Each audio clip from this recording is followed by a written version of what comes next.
All right. So all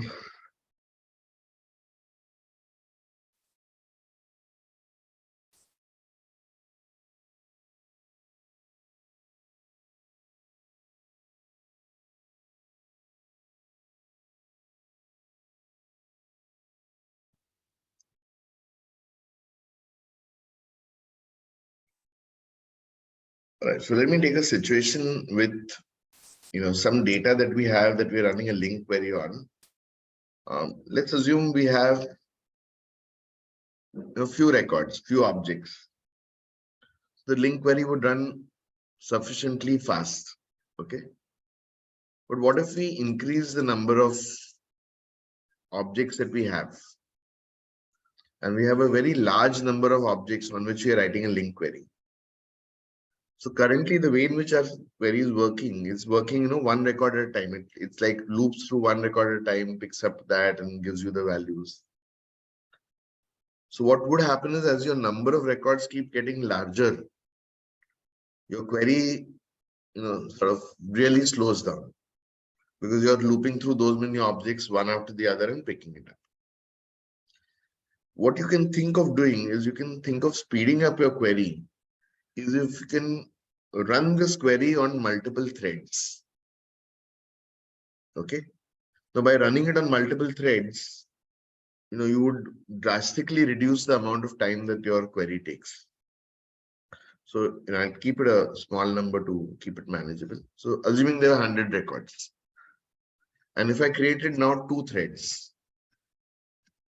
right? What the link query would allow you to do is allow half the records. So let's say from record numbers from 1 to 50 to be run on thread 1. And from record numbers 51 to 100, for example, or object numbers 51 to 100 run on thread 2. All right. And this breaking up your data into 2 sections and running it on 2 separate threads can be achieved very easily through something called as parallel link. Right? Or in short, it is also called as p-link. So what is p-link allowing you to do? Convert your normal link statement into something that can run on multiple threads. That's what p-link allows you to do. Okay. And it's relatively simple to do so. You don't have to learn any new syntaxes related to your query. So your query remains the same. But there are certain additional features, additional options that you specify, which says that this should be a p-link query. Okay. Right. Now to explain this concept, I have a small example that I want to run with you all.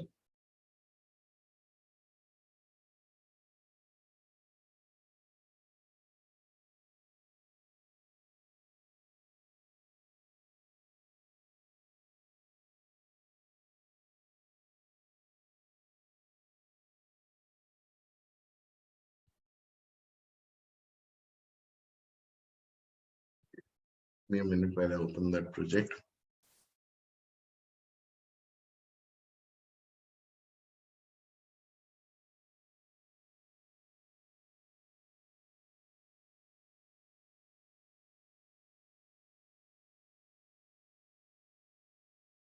Okay.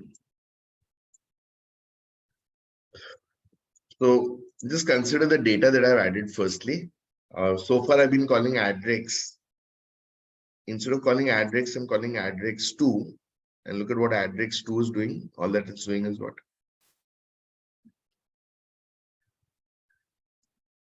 Yeah. Explain to me what addrex2 is doing. Adding same record to almost 199 times. Right. So 100 times actually. Yeah. 0 less than 200 is 200 times. 200 times. I'm adding records. So 200 records that I'm adding here. While adding the record, I'm giving the employee number as I plus 1. So it's basically initially with 0, this will be employee number would be 1 and it'll be name would be Vikram 1 and then I'm just changing it Vikram 2, Vikram 3, Vikram 4 and so on and so forth. And I'm populating into dummy data, 200 records I'm taking just to run a simple sample size. Now, if you look at the query that I'm writing, let me first do this with a normal link query. So look at this line. What does it do here? LSC employee.select, take an employee as a Displaying parameter data. and return what? Return employee number and name. But that name that I have, I'm running it as I'm calling a function which is doing something to the name. So it's just performing some process on that name. So let's look at this long running function.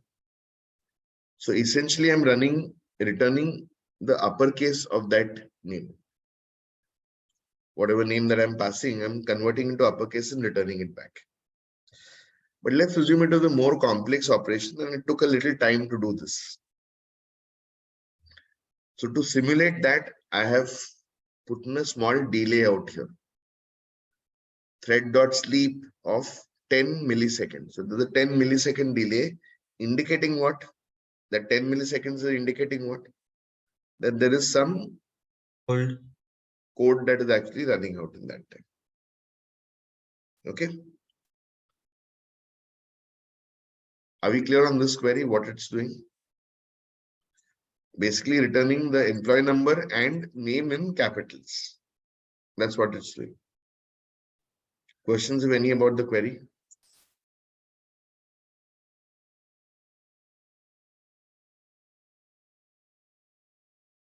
So to show you how much time it's taking, I've created a stopwatch. So that's where my time starts. That's where my stopwatch starts. This is my query, and then this is running the actual query, displaying the values, stopping the stopwatch, and showing you how much time it actually took. Okay, time in milliseconds. So let's try running this code. Okay, 200 records right now. So the records are being processed one after the other from Vikram 1 to Vikram 200. Right? And the elapsed time was about 3619, about 3.6 seconds. All right? Someone keep track of the time. I may forget. Pratik keep track of the time. So 3.3619 milliseconds or 3.6 seconds. So this is when I ran a normal link query. Okay. Now I'm going to convert this link query into a p-link query. So the same query, now how do I run it as a p-link query? The first thing that you do is you call a dot as parallel on it. And this converts it to a p-link query. With that, I have a method called with degrees of parallelism. So with degrees of parallelism simply states how many threads you want to create. So how many threads do I want to create here in this example? Is 2 threads. So when I create 2 threads, the 200 records that I have are going to be split up into 2 batches. Batch 1 will be 1 to 100. Second batch will be 101 to 200. And there will be 2 threads working on that data, both running simultaneously. Are we clear on this? All right. Now, after this degree of parallelism, the rest of the query is exactly the same. So after giving this,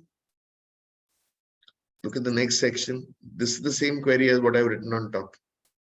Right? If you compare it to what you have here, it's exactly the same. So there's no change in the query that I did. Okay. Now, the first time you ran the query, it was 3.6 seconds. Let's see now how long it takes.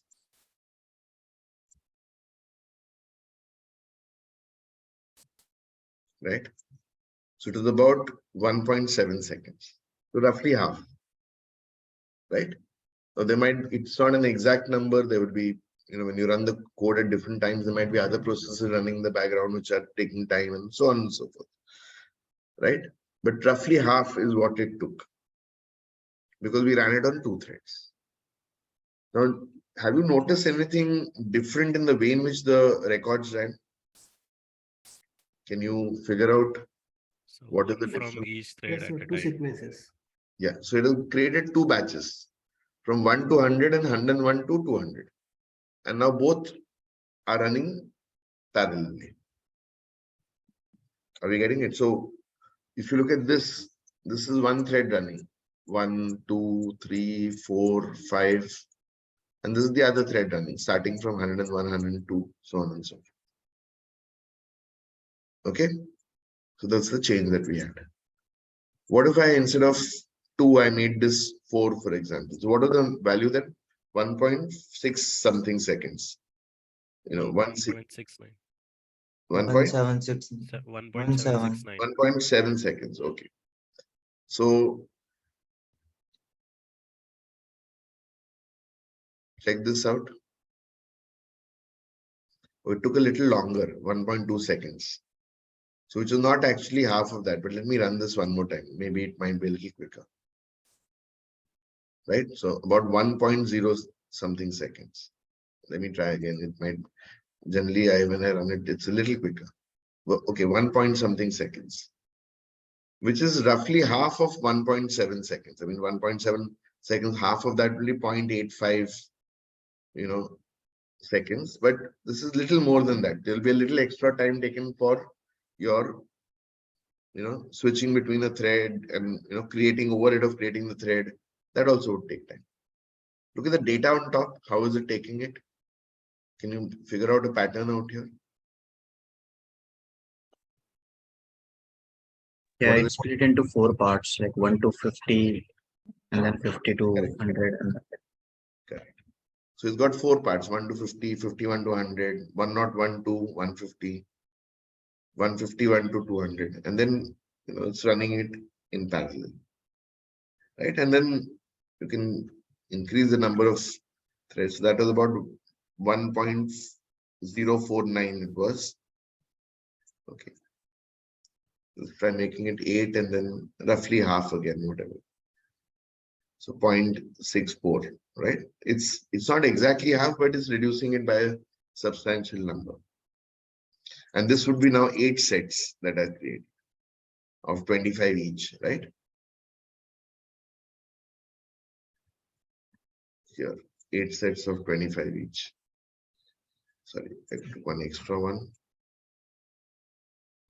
Oh, 5, 6, 7, 8. Are we clear on this, everybody? Yes, sir.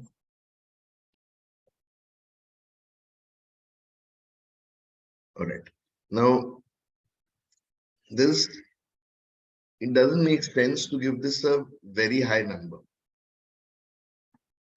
You might think, okay, why not make 200 threads?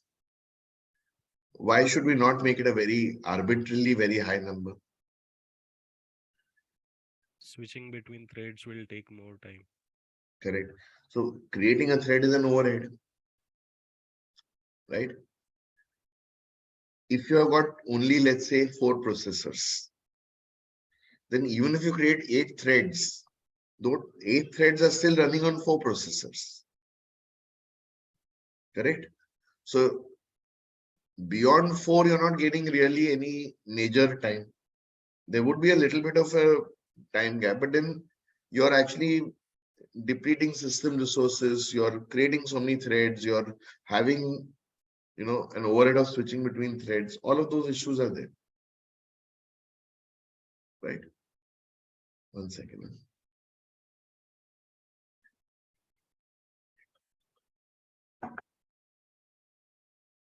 So don't give a very arbitrarily high number. Okay. Too low also might not be good enough. Too high also not. They would depend on the hardware that you're running it on as to what would be a good number that you're having. Are we clear on this, everybody? All right. So when you look at peeling, there are a few things that are happening here. We saw how we can convert a link to a p-link query. All that we need to do was what? Call a dot as parallel on it.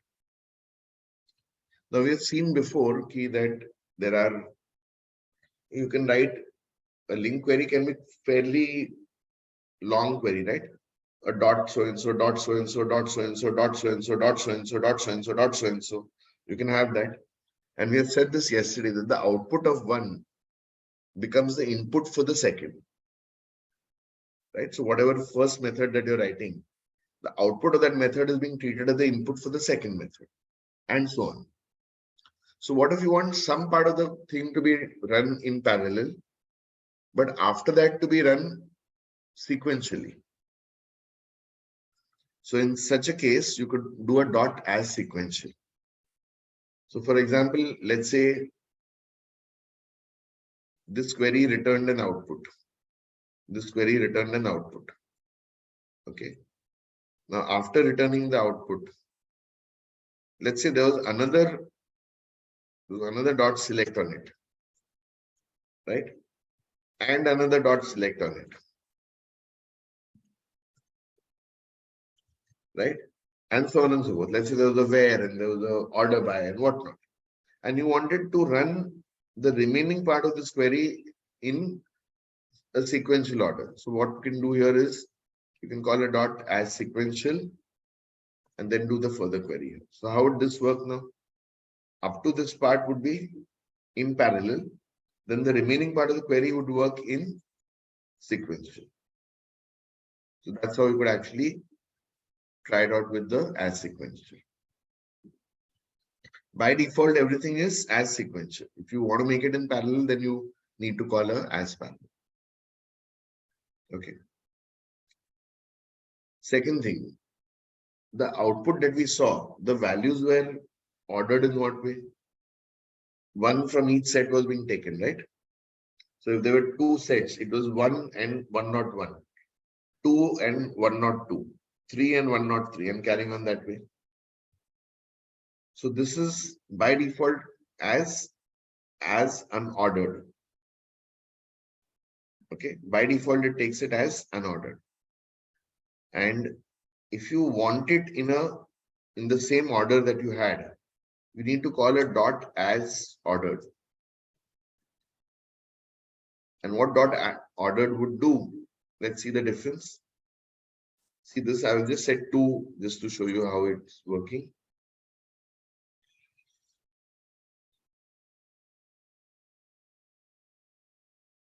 Right? And if you see this now, it is maintaining the order. Okay. Now, when you do it in the as ordered, then it might take a little longer to run the query because, what are you doing? You're getting the whole query, putting into order, and then displaying the values out there. So this would take a little bit longer than a as unordered. But if the order is important, then yes, then given the as ordered option. Are we clear on this? Yes. So these are some of the important options that we have done out here. Now, there are more options available there, but a lot of those options depend on your knowledge of something called as a task. So for example, there's something called as a cancellation token, but which you need to know how to use a cancellation token with a task. Right, and we haven't seen tasks as yet. So some of these other options are not, going to make sense out here. One of them, of course, we have tried out here already. With degrees of parallelism, we have tried out. Okay, so other than that, at least these basic options you should know. Other ones you can read up. Once you have done a little bit of tasks, you can come back and read on this. All right, questions if any about this? So can you please explain what is the purpose of time delay in this? What is the purpose of? Time delay, long running function, 10 millisecond time. Why am I delaying it? Yes, sir. I should not be delaying it. I'm delaying it just to show you that there is some processing happening. Okay. Otherwise, how long does it take to call the function and return the value? It won't take that long. It will It will be over in the matter of couple of milliseconds. Okay. So if you want to see the difference, it is only if it is going to take a long amount of time. You want to take a short amount of time, then there's no point of doing this. Okay. Supposing, I'm just giving an example. Supposing it ran in 5 milliseconds. And instead of running in 5 milliseconds, you could manage to run it in 3 milliseconds. So is that really so much of a difference out there? No, sir. Right? Does it justify the creation of so many more threads and whatnot? No, it doesn't. So I wanted to simulate what if it is a long running query, which is why I put the time delay. Okay. All right. So I'm going to copy paste this code into your project.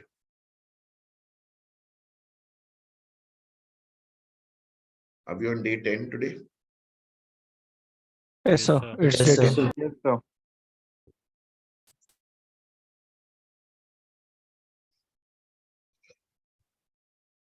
All right. Let me just copy it because that data of that, all of the things are there. So I'll just copy it in yesterday's project only. Because otherwise I have to create all that sample data and create all the classes all over again. So I'm not doing that. I'm just putting in yesterday's code only. So I think I've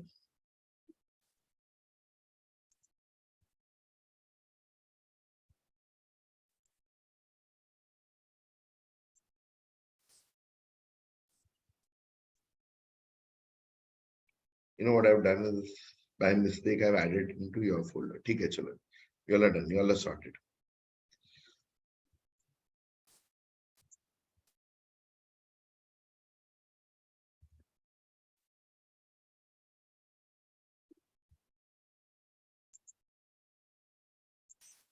All right. So I've finished copying the files here, and it's already in place. But I'm going in for a new project for the next topic and day 10. So I think you're creating in YCP, not JK. That's what my brain is fried right now. I'm just running on auto mode. Thank you for pointing that out.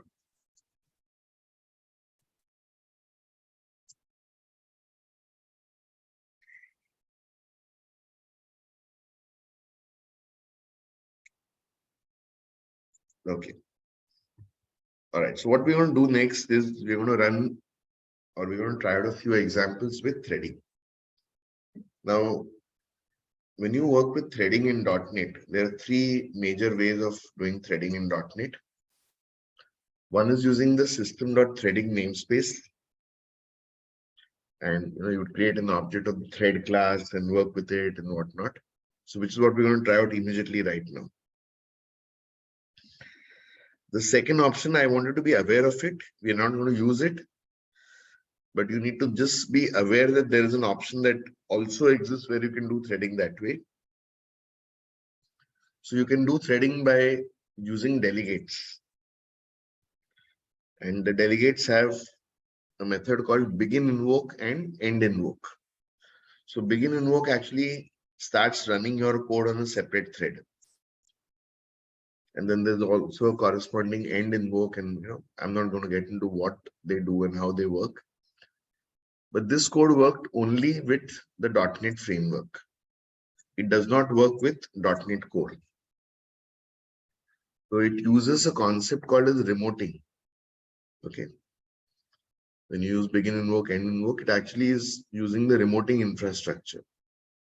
And this remoting infrastructure is not available in .NET Core. So .NET Core does not support remoting.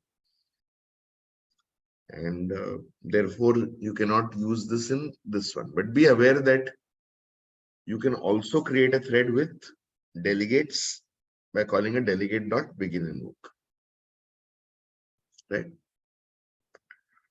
Okay, the third option that we can do to create your own threads is with system.threading.tasks namespace. So which hopefully we'll look at later in the day. In the second session, we'll definitely I hope to reach that. But I'll talk about that a little later. Right now, my focus is going to be on the system.threading namespace, which allows you to create threads. Okay.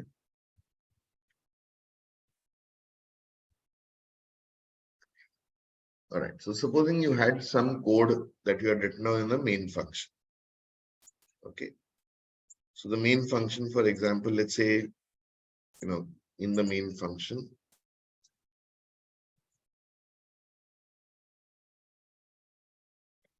you're making a call to, let's say, function 1, function 2, and function 3.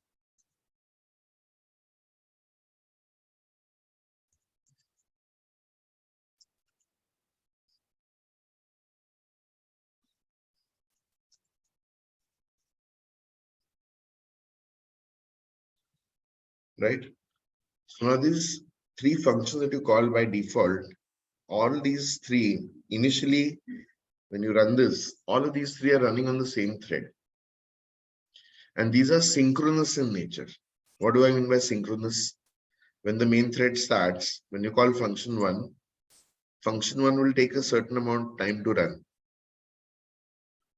But while function 1 is running, no other code can run. When can function 2 only be called? When will it only be called? Only after what? Function 1. Function one function finishes. completed. After one Incomplete. function completed. Right? So when function 1 completes, that's when function 2 will start. Now when function 2 is running, you can't start function 3 immediately. Only after function 2 completes would function 3 starts. And these are what is called a synchronous code. Now, the first thing that you need to identify here is, are the 3 functions that you're calling, are they dependent on each other or not? Okay. If they are dependent on each other, if for example, let's say function 2 should not start unless function 1 is over. If they are dependent on each other, then threading is a very bad option to do. So you should only think of writing asynchronous code if they are unrelated functions, if they're not dependent on each other. I'll give you an example. Let's say there's one function which says open a connection to the database, and the second function which says insert a record into the database. Now these two are related to each other, because unless you open a connection to the database, you can't go and insert a record. So I have to run them in synchronous mode. I have to do this in a way that first finish the connection and then do what? Then go and insert. Right? I can't try inserting the data first and then trying to open the connection later. That obviously will result in the error. So if they're related functions, then synchronous is the only option. When do you consider asynchronous? When they are unrelated pieces of data. Even if function 1 gets over first, or whether function 2 gets over first, the order does not matter. All right? That's the first thing that we need to consider. Now let's assume we ran them in separate threads, right? So firstly, there's one thread created for you by default, the main thread that is there for the program. Every program will always have one thread created for you by default. So you don't need to create that thread. But if you want to create any additional threads so that these functions can run on separate threads, you could go ahead and create additional threads. Right? You could go and create additional threads. So let's assume for a minute that function 1 took 3 seconds to complete, function 2 took 2 seconds to complete, and function 3 took 4 seconds to complete. The total time here was how much? Total time 9 was seconds. 9 seconds. Now, if you ran them on separate threads and you started them simultaneously, so they will run in parallel, they will run, they will not wait for one to finish before the other starts. So first thing, what will be the time that they will take to run? How much time? Assuming they're all running at the same time 4 on seconds. separate threads. 4 What is it? seconds. 4 seconds. Sorry, 4 seconds. 4 seconds. 4 seconds. So which will be equal to what? Equal to the time taken by the Function which is Function taking 3. maximum time. function Function that 3. takes the longest time. Because in that time, the other things are also getting. So this year would be on an average about 4 seconds, slightly more maybe, because there will be a slight overhead of actually starting the thread, creating the thread and starting the thread will be an overhead. So it won't be 4, it will be 4 point something seconds. So what are we saving on immediately? What benefit do you get?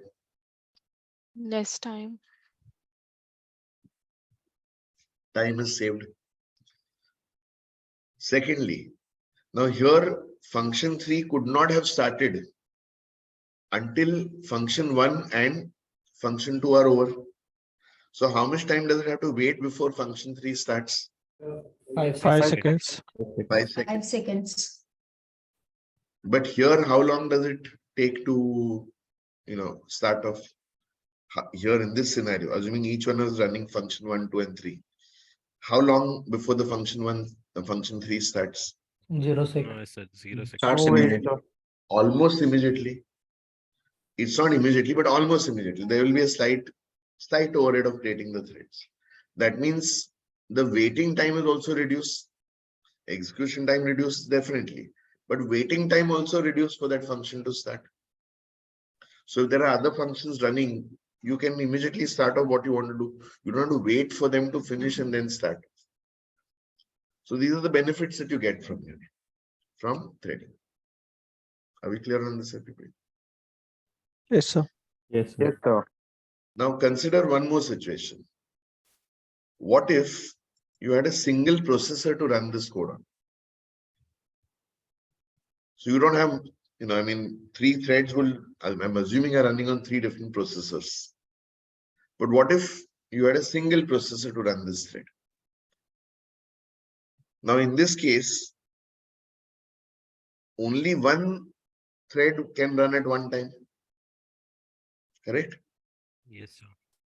So you would not have a situation when all 3 can run simultaneously, because there's going to be only one processor running it. So here what happens? Here the concept of time slicing takes place. So for some What time, will be maximum? some time function 1 takes place. For some time, function 2 takes place. Then function 3. Then it switches back. It switches back. It switches back.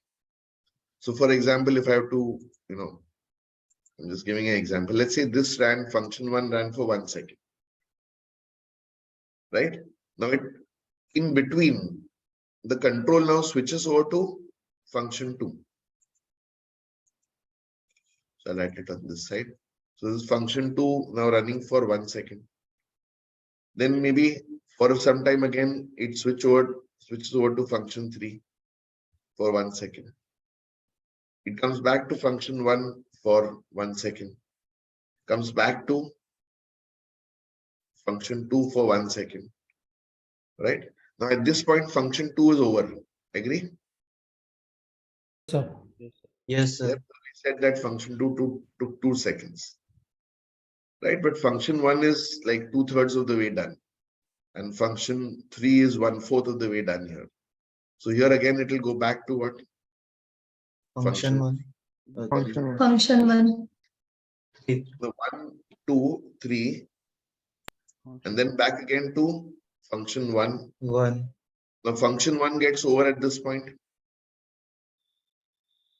Right? 3 seconds, 1, 2, and 3. So now the remaining time what will be running would be what? Function 3. Function 3. Function 3. Which would take whatever time. How much time does it take now? 2 more seconds? Or 1 more second? 2 more seconds. 2 more seconds. So yeah, twice it had been called. Now if you see the total time it takes out here, total time it takes here is not changed here. It's taking 9 seconds in any case. But in fact, it will take more than 9 seconds. And why will the more than 9 seconds be consumed? Overhead. Because of context switching. Context switching. Right? For switching between threads, there will be a slight overhead. Also, the overhead of creating a thread, maintaining a thread, all of those.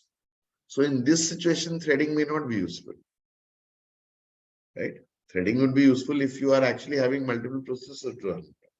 So don't just indiscriminately create thread. I said that before also. Consider the hardware that you're going to be running it on, before you take a decision to start off new threads indiscriminately. Nowadays, of course, you have most, even your regular desktop and laptop machines have multiple processors. But a few years back, for example, that wasn't the scenario. So consider carefully what you're going to be doing while you're creating threads. Now, all this job of creating a thread, giving it a time slice, switching between threads.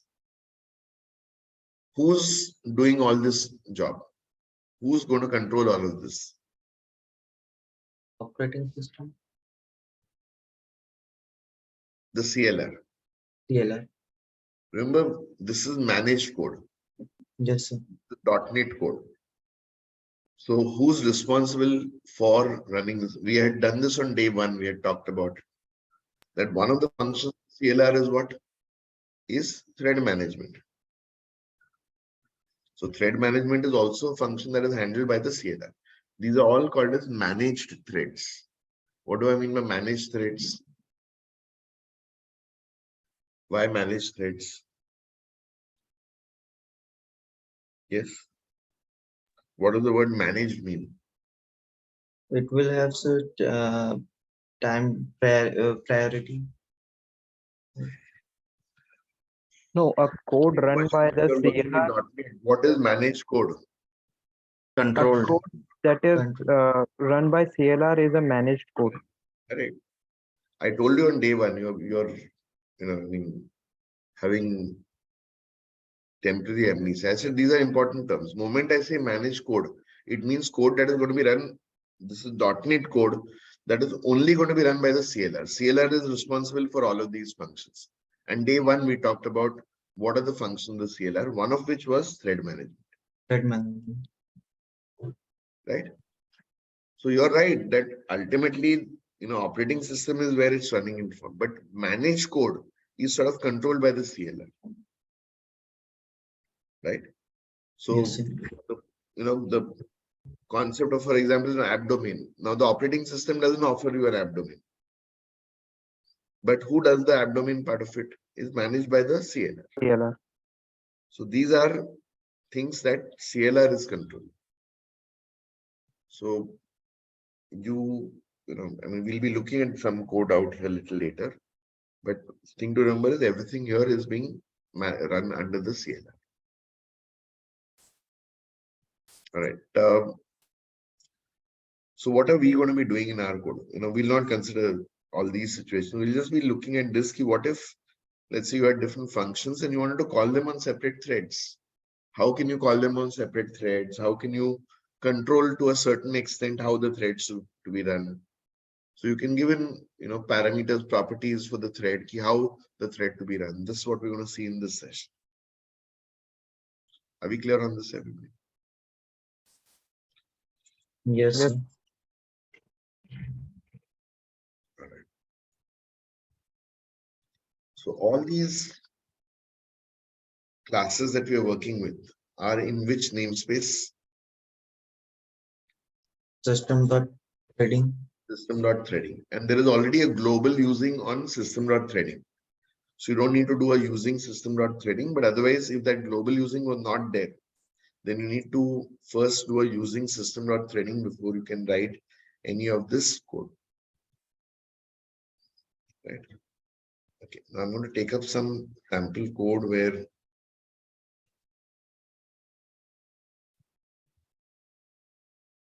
I'm going to be simulating some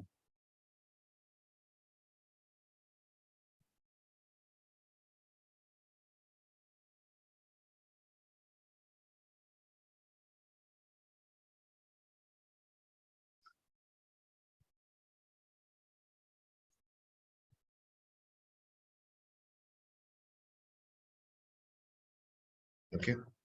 So look at this code in the function. What's going to happen in this code right now? All that we're doing is what? We are sort of, it's a little code intensive code. It's just basically running a loop. And, both the threads, both the functions are doing the same thing. Let's first try calling it in an asynchronous manner. Sorry, synchronous manner.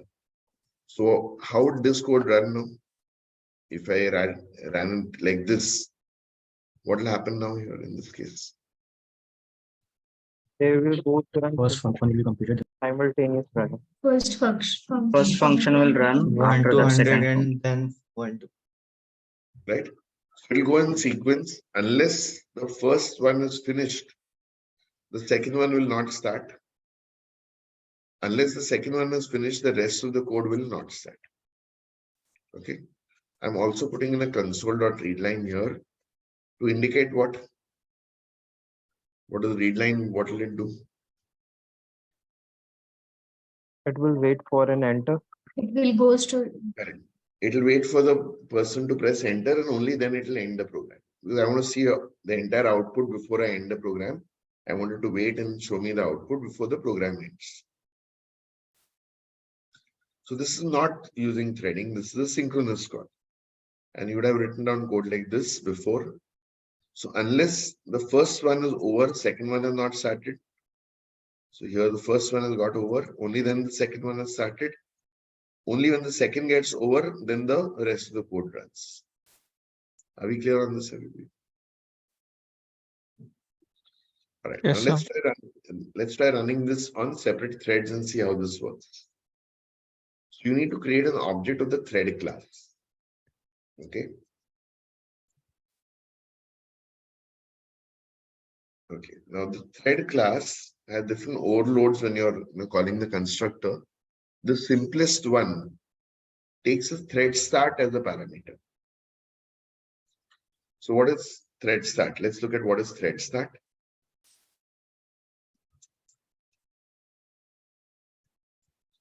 Can you figure out what is thread start? Delegate. It's a delegate.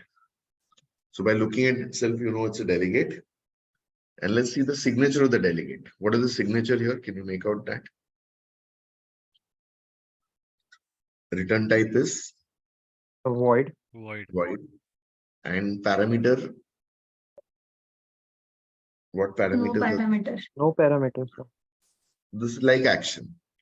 Okay, but they have a specific class for this called thread start. This is very much like action. So basically you can call this thread start will point to a function, and when the thread is started, it will call this particular function. So you can point to any function which has this signature. My func one has the same signature. Return type is void, and it Void. does not have any parameters. So I can do this new thread start of func1, right?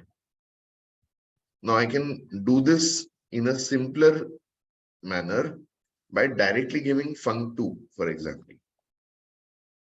Right? Remember, when you're using delegates, you don't need to say new so and so. You can directly give the function. So ideally, I would write down code like this, but why I have specifically mentioned thread start is because I want you to be aware that there is a class called thread start which is taking as a parameter. There's a delegate called thread start. And this delegate is, pointing to a function which has a void return value with no parameters. Now, if I run this code, function 1, function 2 will not be called at this point. It only points to that function, but doesn't start running the code. To start running the code, you need to do a t1.start. And similarly, I'll do a t2.start. So this is where the thread is started off. This is where the thread is created, but initially it is unstarted. It is not started at this point. Where does it actually start? On thread.start. That's where the function is getting called. So also thread 2. Thread 2, of course, is pointing to a similar function. And let me expand the iterations a little bit. Let me make it a little longer and run this code and work with this. So what would you expect now? If you're running all three in parallel, what's going to happen now? How do you expect the output to be now? Time. So one output from each No, not one. alternatively. Alternatively, it may not come because it is not one line of code that will be doing time switching. It is running for some time, another thread running for some time. If I've got multiple processes, they'll all be running simultaneously. So it may not be 1, 1, 1, 1. It will be depending on who has control of the console for that given time. So it won't be 1, 1, 1, 1 as you expect, but there'll be blocks of code because for a few milliseconds it's getting. Okay. Now you'll notice that the first one finished last here. Okay, first one finished last. Which finished second last? Main. The code in that main, the code that we ran later. That means, of course, second finished first. Right? Somewhere earlier, second has finished. Keep an eye, okay? I might miss it. Okay, yeah, somewhere here. So when second finished, first was at 642 iterations and main was at 586 iterations. Okay. Now you may not necessarily get the same output every time. So if I run this, on my machine, your machine, whatever, you might get a different output next time you run this. So in this case, which finished last? First. No, which finished last? Last, not first. Main. Main. Main. And then which finished second last was Second. second. Second. Then obviously Okay. by that, this thing main has finished, the first has finished first. But these are much closer this time. Right? Not so much of a gap out. So this is now entirely dependent on the CLR, which thread is allocated to which processor, what's happening. There might be other things happening on that processor, which is why this thread is not running that fast, right? So there are so many other factors. So you can't control where your thread is going to run on which processor. You can't control, how much time slice, if any, if there is time slice to be given, which thread will finish first, you can't control. So you can't write code which is dependent on the other thread finishing first in this example. Right now, what are we saying? These all three are unrelated tasks. If they were related, if you wanted that unless function 2 is over, I don't want to start with function 1, then this would be a very bad example of doing it. So that's what we're calling. Any questions? Is Any it doubts? unordered? Sorry? Is it unordered? The unordered concept is in P-Link. Okay. All right. What does unordered mean? You have got sets of data, and in what order it is picked up, it doesn't matter. Yes. So that is a specific concept to P-Link and not to threading. Okay, sir.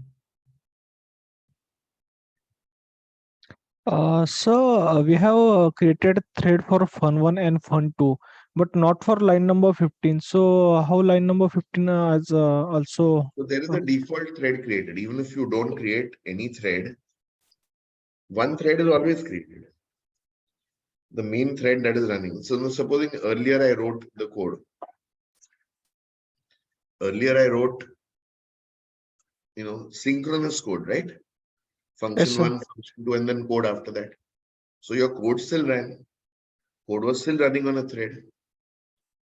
So there is, when you run the program, each application will always have one thread created in any case. This is for any additional threads that you want to create. So total, how many threads do I have right now? 3 threads, default T1 and T2. Correct. Okay. In short, we can say that as soon as we load the main method, a thread gets created. Yeah. There's one thread which is always running. Otherwise, how will your code run? Means whenever we are creating new threads, like n number of threads we are created, then there will be n+1 threads in the main function. Correct. Because one thread is initially always started off without you doing anything, that you're not creating the thread. Otherwise, your code will not run only. Na? Your code is running on a thread. Got it, sir. Thank you.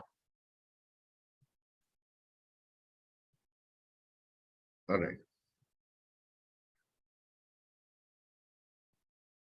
Okay, I'm going to make a few changes to this as we go along. So I'm going to retain this. So this is a simple thread being created here. Okay, now in the second example, before I bring in the code for the second example, I just want to show you one thing out here. Let's assume that this main thread of ours got over very quickly.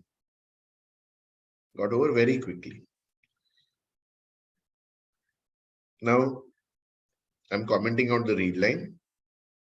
Let's say this got over very, very quickly. So how many iterations do I have here?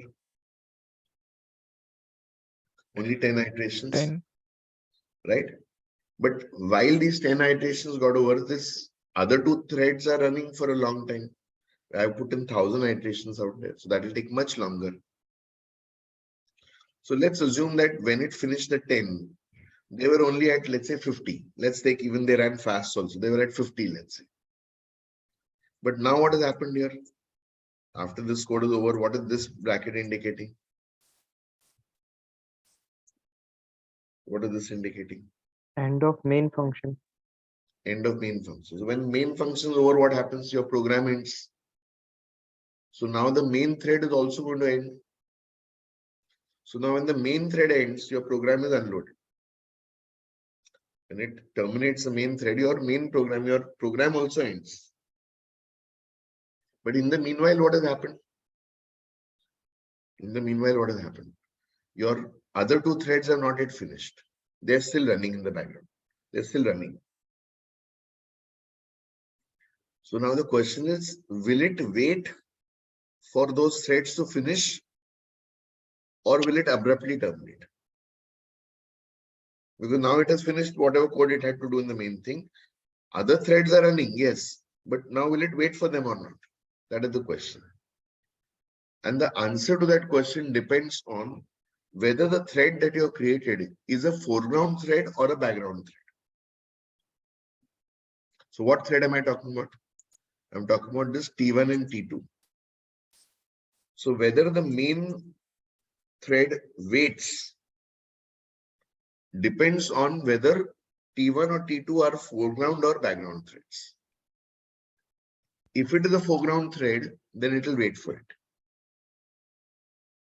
But if it is a background thread, then even if the other thread is not finished, it terminates the program and kills all the other threads.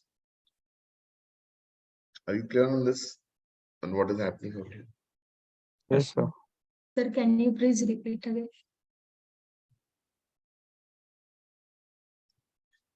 Okay, let's say I'm the main thread.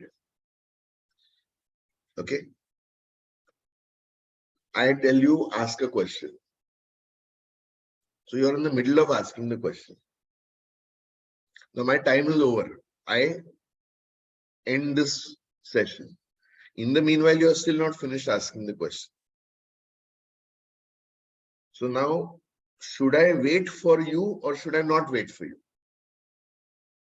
That will depend upon whether you are running as a foreground thread or a background thread.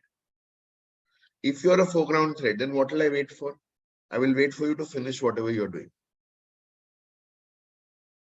And if it is a background thread, I will not wait for you to finish what you're doing. I'll immediately terminate.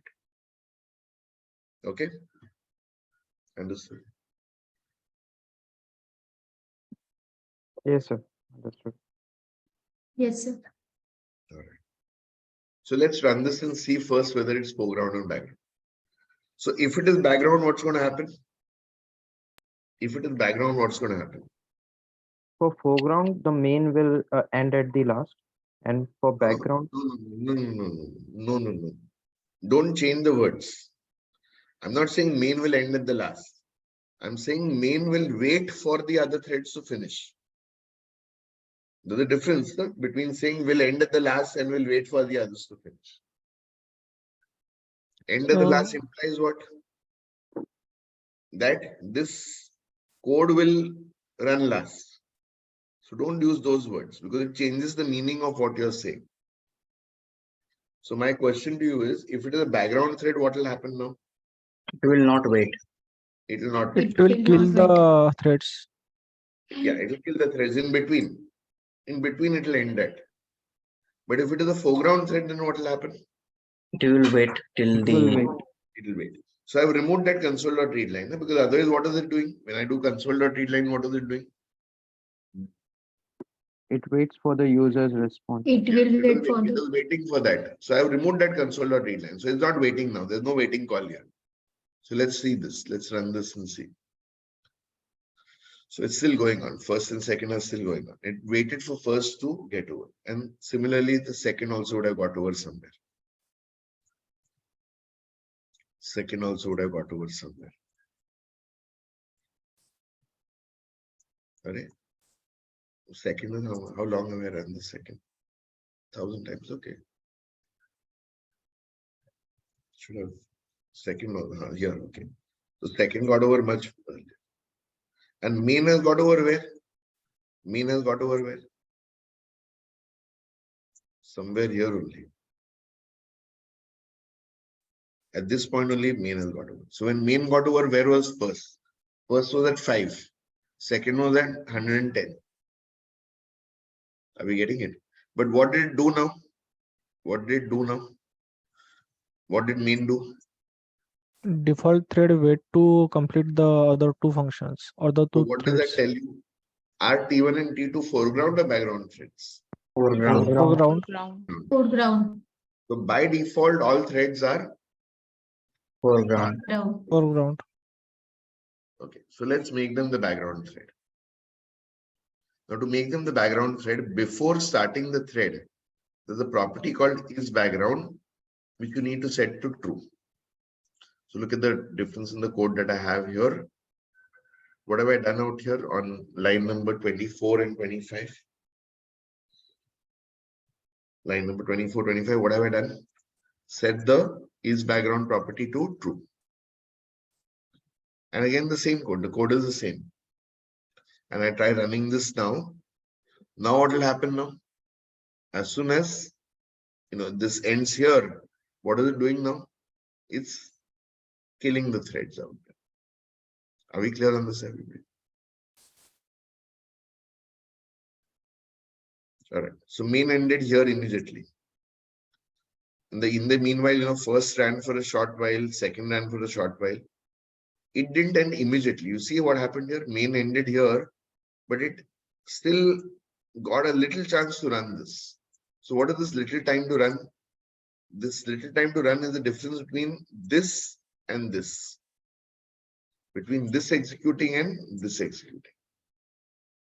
Are you getting the why that even after main was ended, there was a small couple of milliseconds where other code also ran before the program ended.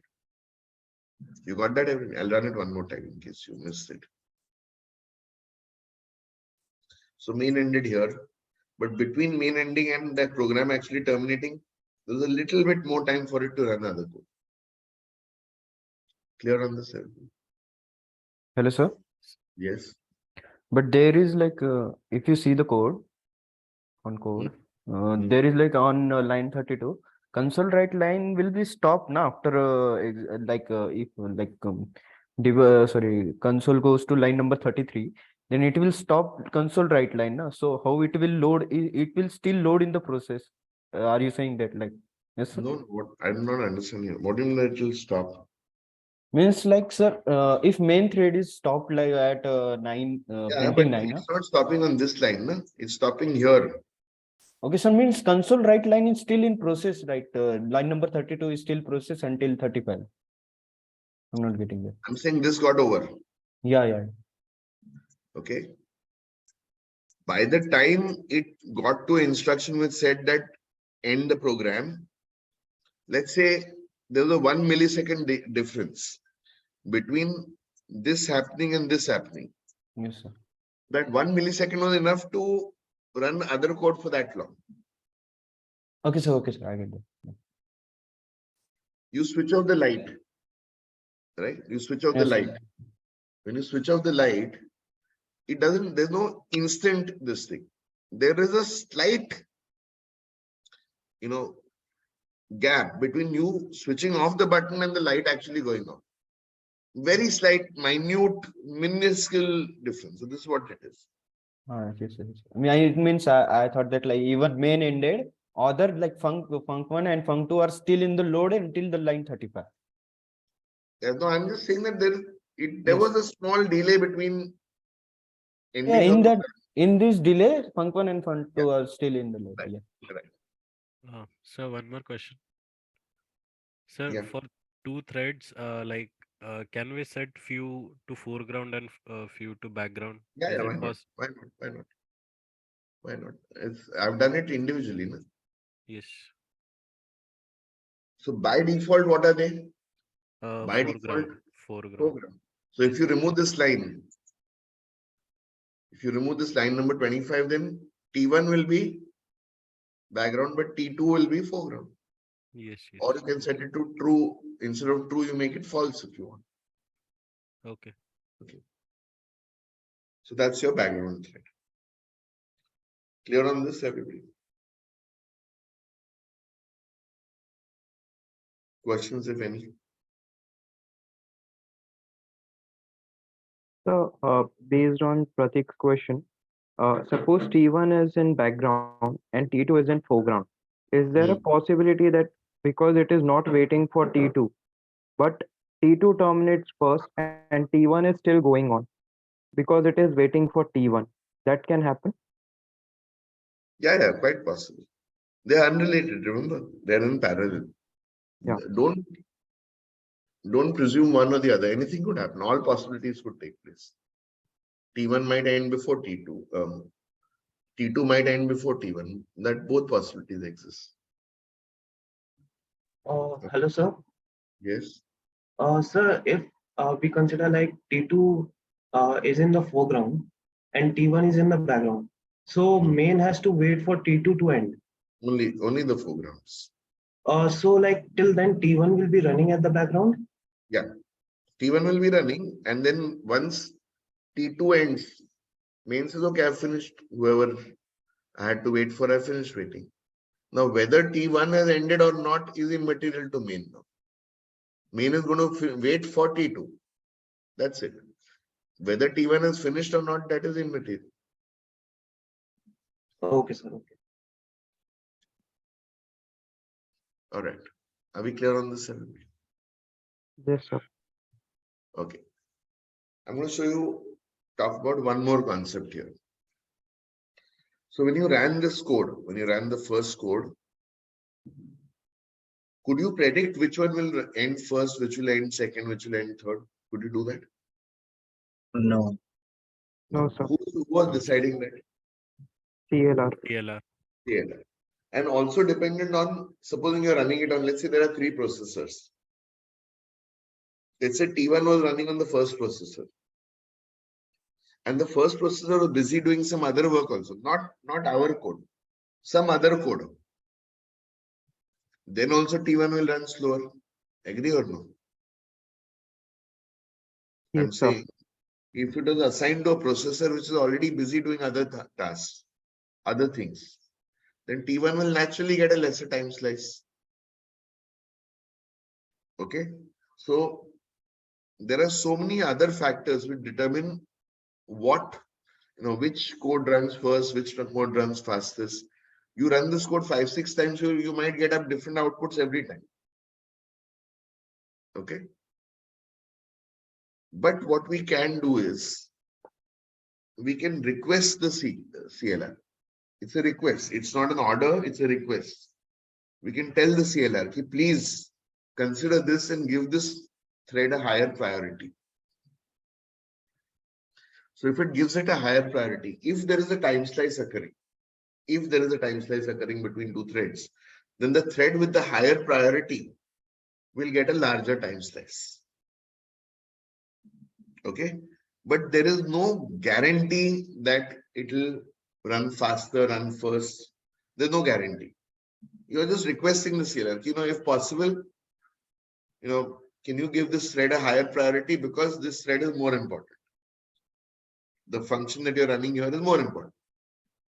So you could suggest that, but no guarantee of that happening. And to do that, you have a property here called thread priority, or just priority actually, not thread priority. Priority is equal to, and the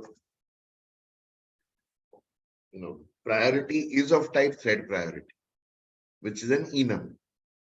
So this thread priority has different values, right? Look at me now. Don't look at the code, look at me. So this here is the default priority for all threads, which is normal. So by default, all threads are having a normal priority. Now there's a priority above that called above normal and highest. Similarly, there's a priority called below normal and lowest. So by default, it's normal. 5 priorities are highest, above normal, normal, below normal, and last one is lowest. Right? So what I'm going to do, I'm going to change the priority, and I'm going to say T1 dot thread priority is equal to highest, and T2 dot thread priority is equal to lowest. But I want to do it here. I have some code that I've already written. I'm going to be using that code. Same code actually.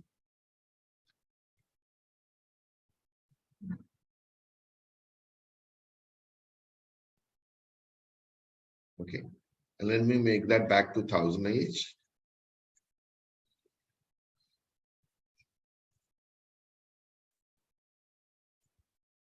All right. So what am I suggesting here in these lines of code? What am I suggesting here? What are we T1 saying? is having the highest priority and T2 is the lowest. So what are we requesting? We are saying that please give T1 the maximum, runtime, and give T2 the lowest runtime. So if it is followed, then ideally what should happen in this situation? T1 should finish first, main code should finish second, and T2 should finish last. Ideally. Let's see whether it takes it or not. There's no guarantee of that happening. Right? So you notice that T2 finished last.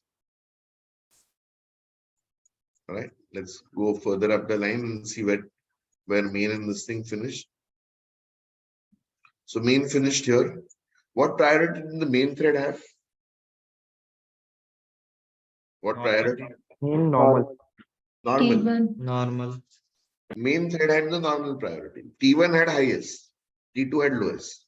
So T2 will notice that finished last. Main has finished second last or second, whatever you want to call it. And let's see. Now keep an eye. Your eyes are better than mine. Tell me where first finishes.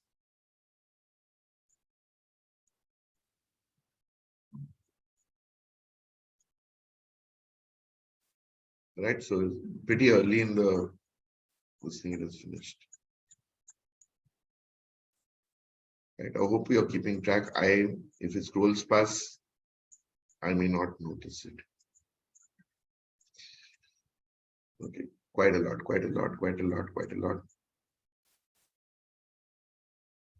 Hopefully now. Ready? Yes. Okay. 999. When first was at 199, main was at 161. 161, 161. and second was at 91. So let's see the difference here. All right. But I was lucky that it did listen to me. And there was no other code that was running in the background which caused it not to work that way. But don't depend on it, is what I'm trying to drive home out here. Are we clear on this, everybody? Yes, sir. All right. Any questions before we move ahead?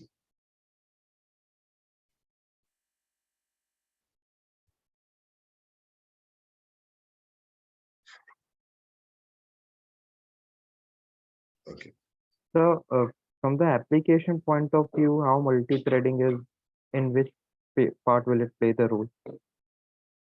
Anywhere where there are multiple operations that are happening, which you would want to schedule and start and stop and, so that it doesn't have to wait for the other.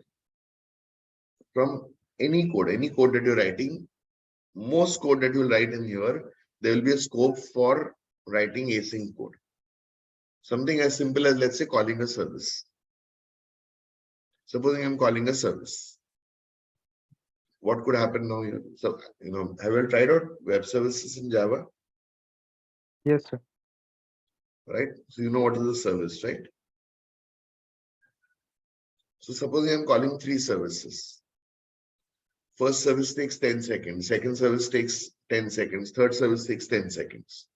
If I make a synchronous call to it, how much time will it take? I'm calling 3 services. How much time will it take? 30 seconds. 30 seconds, because they are synchronous in nature. What might happen in the 30 seconds, your request might time out. Now, instead of that, if I now try to do this in an async manner, I'm assuming, of course, that the services that you're calling are unrelated to each other. If they're related, then you have no option but to call it synchronously. But if they're unrelated, what is the time that I will take for calling the 3 services? Asynchronously, 10 seconds. 10 Actually, seconds. little more than 10, maybe 10 point something. Maybe 11 seconds, because I'll have a overhead of, creating the threads and whatnot.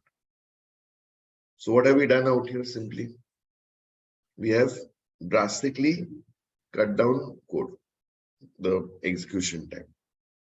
Now multiply that by, instead of calling 3 services, what have I have to call 10 services? Synchronously would take you 100 seconds. Asynchronously will still take you 10 seconds. So any code where you're doing unrelated stuff is a good candidate for threading. Any code where the code that you're calling is not related to each other. If there is code that you're calling that is related to each other, then you don't have an option. Okay. Okay, sir. All right.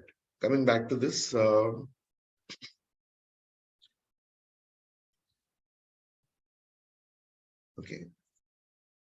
I'm removing the read line because I don't want it to wait like that only. Okay. So supposing, let's say, function 1 gets over very quickly. So only 10 iterations. And function 2, so not function 1, sorry. The main function gets over very quickly. Only 10 iterations. And function 1, function 2 that you're calling is going to take a very, very long time. Now, I want to do some code out here.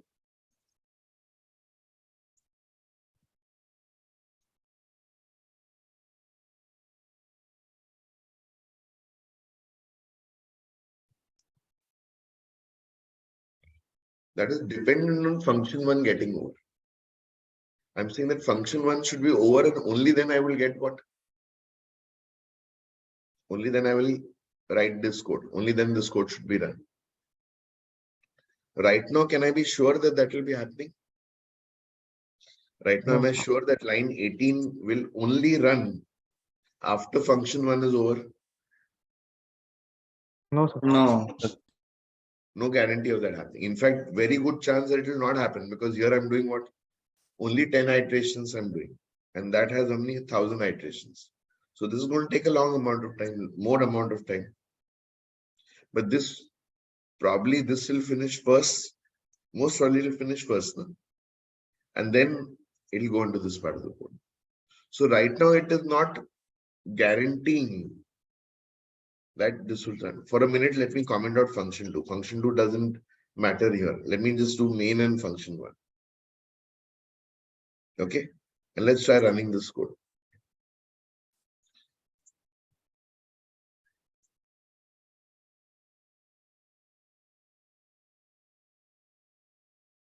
So I don't know whether you noticed, but it flashed by on the top. Right.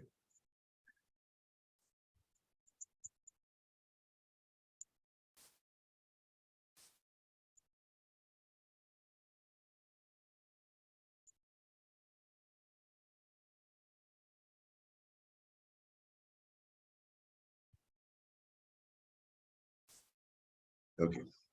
So actually when main finished, where was the first function at what point? Only on 25. around 25 iterations. So this code ran much before the function when finished. Now I don't want this code to run unless function 1 is over. So here what I can do is I can perform what is known as a waiting call. A waiting call says that I will not go ahead until that first function is finished. And to do that, the waiting call that you would use here, there's a method here called join. So this here is a what is known as a waiting call. So who's waiting now? Is thread 1 waiting or is the main thread waiting? Main thread waiting. Main thread. Main thread. Good. How long is the main thread waiting? Till T1 is Until finished. completed. Until the first condition. Waiting for that function 1 to get over. And only when function 1 gets over, then the remaining code would get called. Are we getting this? So let's try running this. Now, can I be sure that this line will run after that? Now, can I be sure that this line will run after function 1? Yes, no? Yes, sir. Why? Yes, sir. Why We am I have sure? used joined. We have joined this. Yeah, what is join doing? Essentially, keep waiting until what? Until what? The first will complete. First will come. So let's run this again. And now this code only runs after what? First After is complete. first function is over. So join works both ways, right? If T1 gets over, it will wait for main. It's like that. Say that again. T1 gets over, Uh, it will. Means it's a vice versa relationship that if No, T1 gets over, no, then it will wait for main. no, no. They're independent. T1 and main are independent. So main is saying, I'm waiting for you. If you tell your girlfriend that I'm waiting for you till you come here, there's no guarantee that she's going to wait for you, right? She came, she said, I came early, you are not there, I left with somebody else. So be on time with your girlfriend. Here, of course, main will wait. Are we clear on this?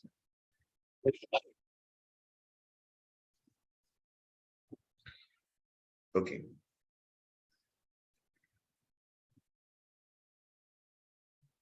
Okay, I wanted to tell you something, but I forgot. Yeah. So we saw foreground thread. We saw foreground thread. And we said that main doesn't finish until what? A foreground thread is over. So internally, what does it actually do? Internally, what will the main thread actually do? Internally.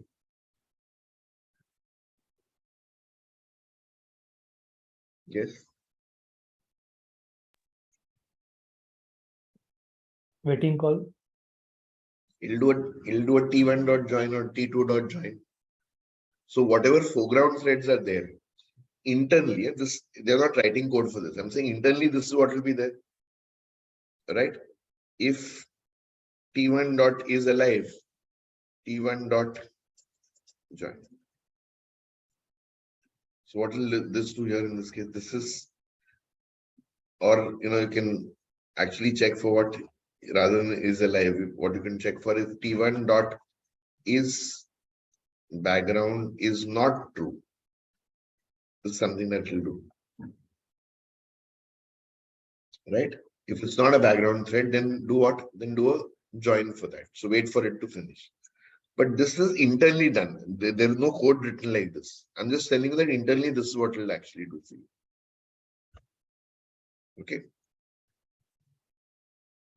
Right. So I'm not making changes in this code. This code remains as it is, but I have another function that I have written down which is doing something similar.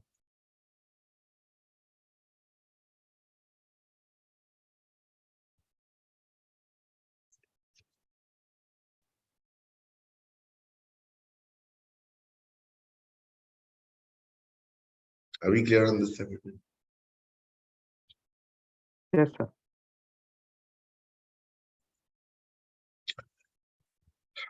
All right.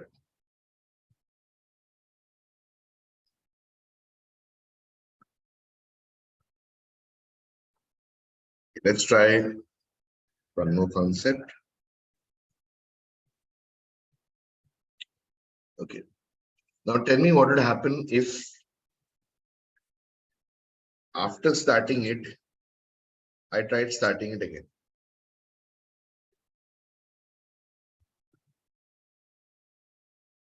After starting it, I tried starting it again. What will happen now?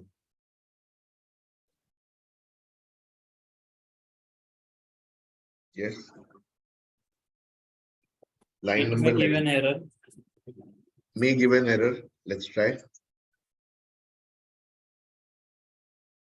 So line number 11 gave an error saying thread is running or terminated. It cannot restart.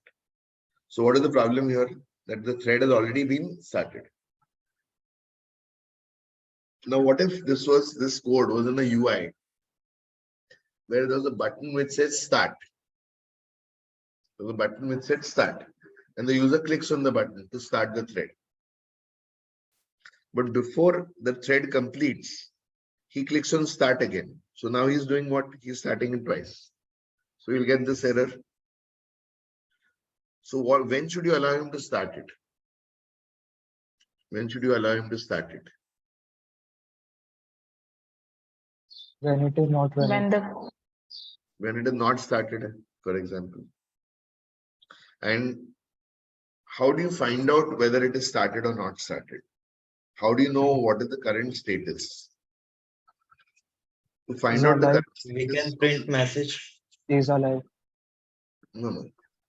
We can print message. We don't. He looks at your message and he says, so what? I'll click on the button. You get what I'm saying? I am not saying that you depend on his mercy, whether he is looking at the message or not. Okay.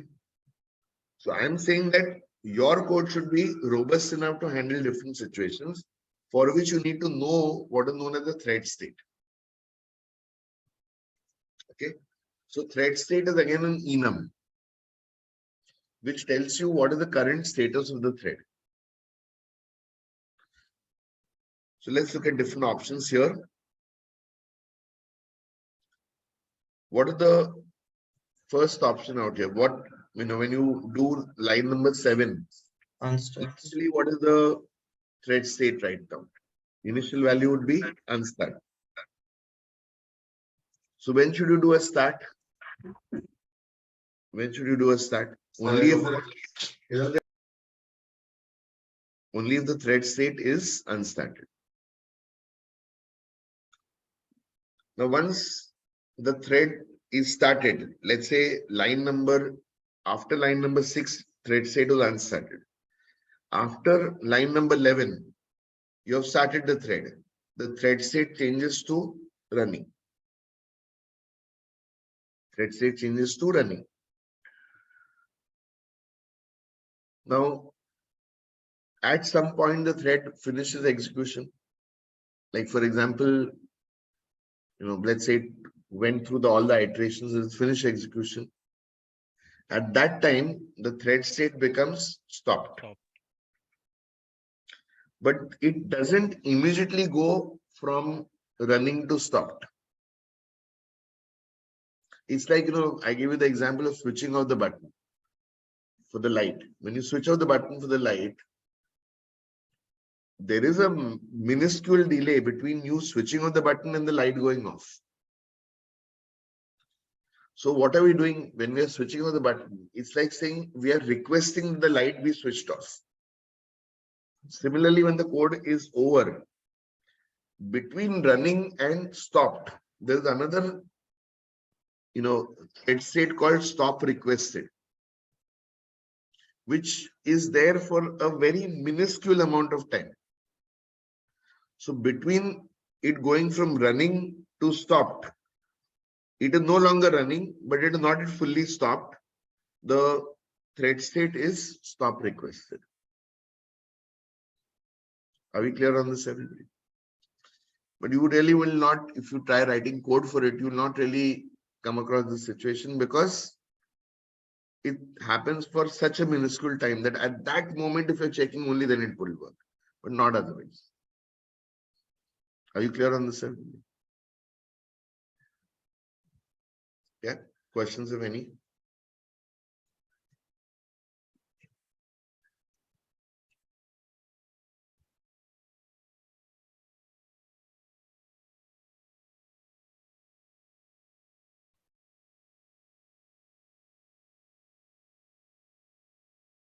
All right. Now, look at this code. I have a method with the thread called abort, line number 39. But right now it's giving me a warning. So let's read what the warning says. Firstly, it says it's been deprecated. Deprecated meaning what? It's no longer available. So here what are they saying? Thread.abort is obsolete. Okay. Thread.abort is not supported and throws a platform not supported exception. Now this method was available in .NET framework, but is not available in .NET Core. Okay. But the thread state still has the thread states for all of these. When you call line number 39, initially it goes into a thread state of abort requested. And then from abort requested, when it actually aborts the thread, it goes into aborted. What is abort a thread? Basically, stop a thread in between. It is not finished execution. In the middle of it, when is it going to stop here in line number 39? At what point? At what point will it stop? I equals to 50. When I hit the value of 50, I'm trying to abort a thread.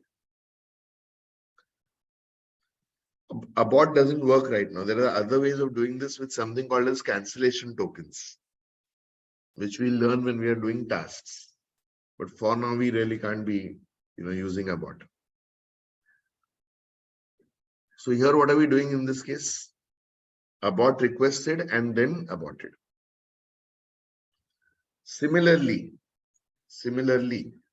there are other methods here.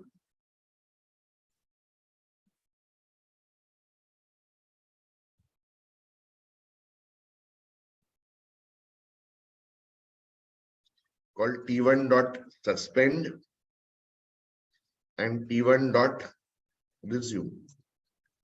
And this T1.suspend and resume also are deprecated, right?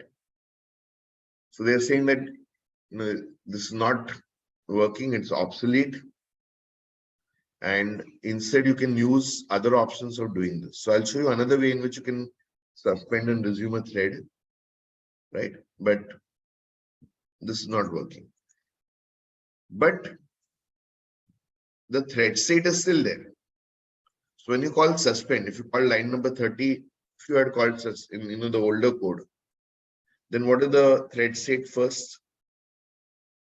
First it will go into Request suspended. requested. And then when it actually suspends it, it is going to suspend it. What did suspended do? Right now it's not working. But what did it do earlier? It paused your thread. It didn't terminate it, it paused it.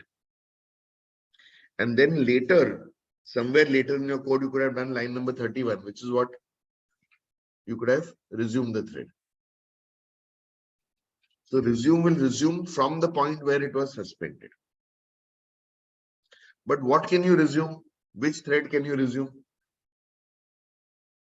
Which thread can you resume? One which is in suspended state. Correct. So you would have to check for the thread state of suspended before you can resume. So all these options, actions that you're performing can be done in certain situations only. And these situations you'll have to check for your thread state. Are we clear on this, everybody? All right. Yes, sir. We have tried out aborted, or we've learned about aborted, we learned about abort requested. Okay, when would the thread state be background? When would the thread state be background? One simple question. Answer is in the question. When you skip the background state equals to true. Correct. When you have said the is background thread equal to true, then the thread state would also be background. Are we clear on this? We have talked about running, stopped, stopped requested, suspended, suspend requested, unstarted. The only thing remaining to talk about is the thread state, wait, sleep, join. Now let me explain this to you with an example. Okay, so we have tried sleep in thread.sleep in one of the previous examples, correct?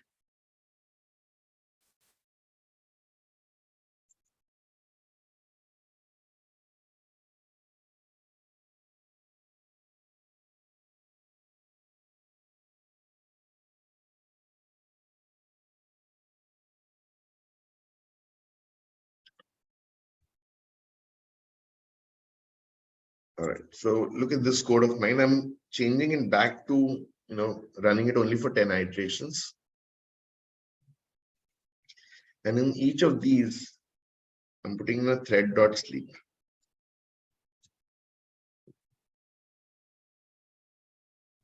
Okay. Now thread.sleep says that the current thread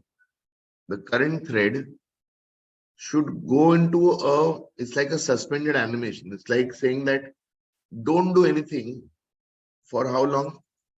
1 second. For 1000 milliseconds. So it's saying I'm executing the code, but after I run this line, when you reach this line, put the current thread to sleep or don't do anything for the given time interval out here. And I've done that for all three threads, right? For the main thread and for these two as well. And let me run this and show you what is happening out here. So you'll notice that what is it doing here for 1 second in between? What is it doing? What is it doing? Is switching between Sorry? threads. Switching between threads. But what is it? Switching Switching is okay. Idle. But what is that 1 second? Not doing anything. Pause, Idle it is. wait. So is it also waiting? Can I say it's just waiting, doing nothing? Yes, sir. Yes, sir. If you don't think that 1 second is enough, let's make it a 5-second gap. Just to give you an idea of what you're doing there. So after running its code, what is it doing right now? What is it doing right now?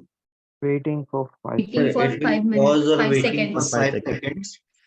Are you understanding now? The wait is happening out here. So at this state, at this point, what is the state of this thread? What is the state of the thread at this point when it's waiting? What is this thing? It is a wait sleep join. It is a wait sleep join at this point. Not when it's running, but at this point. Now, wait sleep join. Are we clear on this, everybody? So why do they call it wait sleep join? Why do they call it a wait sleep join? They call it wait sleep join because you might have also done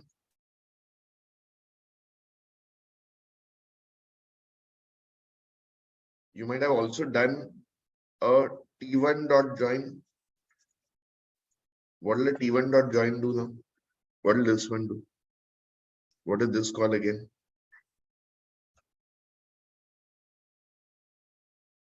What is join an example of?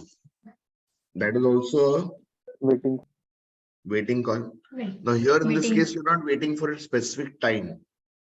What are you waiting for? Processing. You're waiting for T1 to complete. Yes, sir. But who's waiting now? The main thread. The main thread also is where? In a waiting state. Supposing T1 didn't complete for a long time. What is the main thread doing at this point? It's in a wait state. Wait state. Are we clear on this, everybody? Now, how did you put into a wait state? One possibility is you use what? First possibility is use the sleep. Second possibility, what did you do?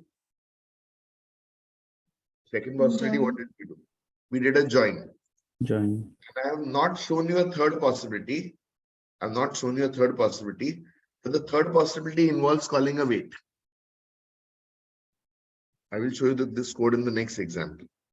But I can do a wait also.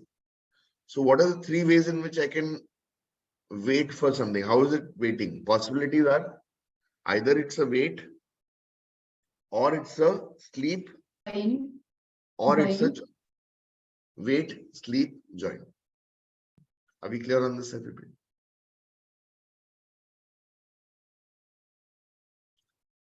So in such cases, your thread state is a Wait, sleep, join. wait, sleep, or join. Either you're called a wait, or you're called a sleep, or you're called a join. Join. Are we clear on this, everybody? So this is how you can work with the thread state to find out what is the current state of your thread, and based on the current state, you can perform other actions.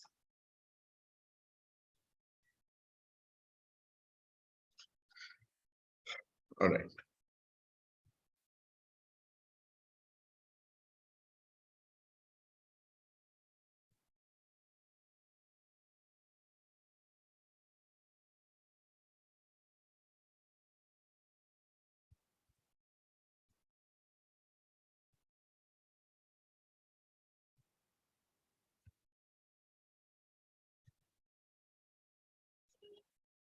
Okay, that brings me to the other example that I wanted to show you. Now, this is slightly different from what I've done so far. Okay, slightly different. So what I'm trying to show you here is how you can do a suspend or a resume. Okay, remember I said in earlier example that suspend and resume are not available anymore. These are obsolete methods now. So they expect you to do it with something else. And this is the something else that you can do it with. So this here, let me explain the concept first and then I'll get into the code. So this here is using, it's like a signal. It's like an on-off signal. So I'm going to signal it at some point to wait. I'm going to signal it at some point to wait. When I signal it at some point to wait, it'll keep waiting until it receives the next signal from me. And the next signal that I'll send it a little later is a set. So when I call the dot set, it's like doing it's a toggle on the wait. I call set once. If it is already waiting, it will go into the non-wait mode. And if it is not waiting, then it will go into the wait mode. So it's like a on-off, on-off, on-off, on-off, like a Boolean true-false thing. So this is, you're sending a signal to that, telling it to either wait or not wait, wait or not wait, wait or not wait, wait or not wait. All right. This is the logic that we're using out here. And to use this, I'm using something called as an auto reset event. Now this auto reset event is a class that, has firstly initial state. Should it be in a waiting state or not? Initial, that's a constructor it has. And this inherits from wait handle, which in turn inherits from wait, event wait handle, which inherits from wait handle, which is an abstract class. And this wait handle is the one which is giving you a on-off, on-off, on-off, on-off feature out here. Are we clear on this, everybody? So this is the one that has that weight 1, and then you can then work with it later. So see what I'm doing out here. I'm creating a weight handle. So auto reset event is a derived class of weight handle. I'm creating a weight handle. Okay, can someone explain to me what I'm doing on this line of code? What is this doing? Thread T1 equal to new thread of delegate or whatever. What am I using out here?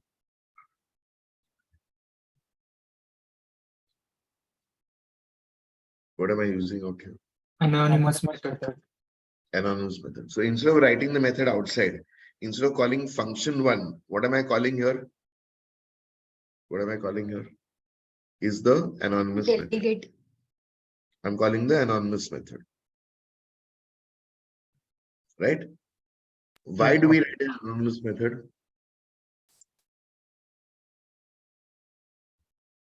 Why do we write an anonymous method? In what situation do you need an anonymous method? When we don't have a method name, No. Why create an anonymous method? You're giving me what is an anonymous method. My question is why. I know you know what is an anonymous method. I'm asking you why use an anonymous method. To access local variables. Absolutely right. So the variable that I want to access in this function is this weight handle. Okay, is this weight handle. I want to access this variable here. And I also want to access this variable here. So I want to access a local variable in the function. And one way of doing that would be with the anonymous method. Any other way of doing that? Two other ways of doing that. Local function. Local function. Local Any other way? function. Another way of writing an anonymous method would be writing a lambda. lambda. Lambda. Here, if I had to write a lambda, what would I do? Instead of delegate, I would just simply take this and do this. And this becomes a lambda. Lambda. Right? But I have not done use a lambda, I have used the anonymous method. So I have written that same method, but within this one, because I wanted to access this out here. The variable declared here, I want to access it here. So what am I doing here? Initially, I'm saying that this weight handle is not, is not signaled, is not in the wait mode. Initially, it's not in the wait mode. But at some point, I'm putting it into a wait mode. So at what point am I putting into a wait mode? At what point am I putting into a wait mode? 116. Yeah. So when does that happen? When does it happen? Is equals to 100. So when I is equal to 100, I'm running this loop 1000 times, but when I is 100, I'm putting into a wait mode. Now, when I call this function, t1.start, this function starts off. At some point, it goes into the wait mode. Right? Okay. Then what am I doing with the main function? What am I doing with the main function?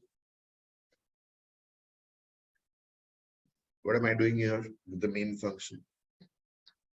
Come on, what is this line doing? 123. Putting it in Wait. wait state for 10 Waiting seconds. for.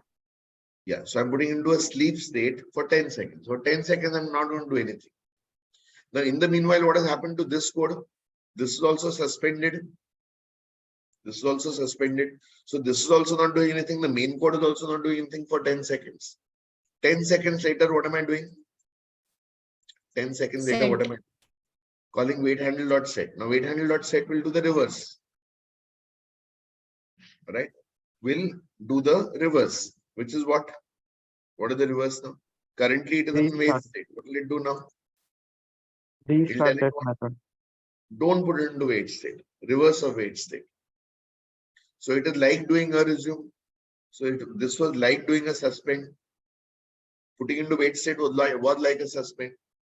And telling it, signaling it to do what? To start off again is like doing a resume.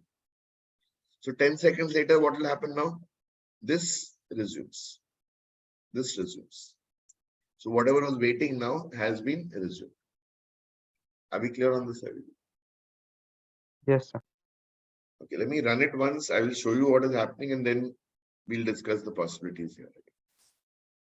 So at what point is it going to get suspended? At point 100.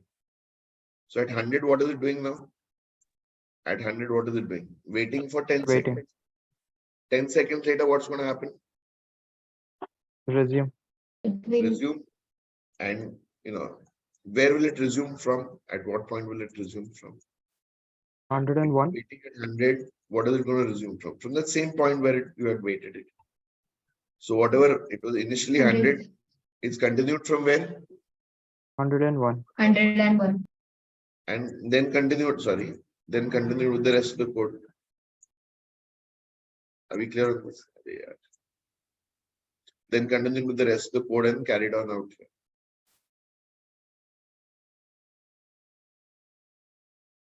And then it ends. Okay. Now, what if I had not put thread.sleep? What would have happened then? What if I had It will not not wait for the 10 second and it will carry on. Correct. It will not wait for 10 seconds. It will immediately continue. So it will wait here. It will wait here. But immediately what is happening now? Immediately what is happening? It is resuming. It will resume. Are we clear on this? Yes, sir. Also, the possibility is what? If I do a T1.start, before it hits wait, it might come to wait.set again. Yes or no? So this part of the code might run before that wait is hit. And then there will be no way of then resuming it. So it will then keep waiting. Agree or no?